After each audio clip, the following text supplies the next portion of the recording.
यांच्याकडून नानासेठ भिकवडी खुर्द यांना 200 बक्षालय. नानासेठ आपलं बक्षीस त्यांच्याकडूनच घ्या. गाड्या सुटल्या गाडी क्रमांक 32 सुटला आजच्या या मैदानातला आणि 32 चा रण संग्राम आपल्याला पाहायला मिळतोय. कोण होतोय 32 चा गड विजेता. आदतचा खेळ आहे बैलांचा आणि ड्रायव्हरांचा. कसं अतिशय सुंदर असं ड्रायव्हरचं ड्रायव्हिंग.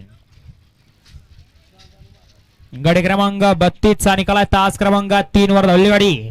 कुमारेश्वर या विशाल सेठ माने मायनी गाणवाड श्रीनाथ साहेब प्रसन्न मोहिल शेठ धुमाळ सुजगाव या गाडीचा 1 नंबर आला. विजय बैलगाडी मालकाचा चालकाचा अभिनंदन.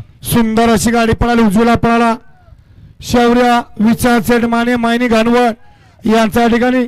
आदत किंग चांद पळाला आणि त्या जोडीला नाथचा प्रसन्न मोहित शेठ धुमाळ सुजगावकरांचा महाराज पळाला. सुंदर गाडी सेमीला पात्र केली. विजय बैलगाडी मालकाचं चालकाचं हार्दिक अभिनंदन. अजय डावरे गाणवडकर.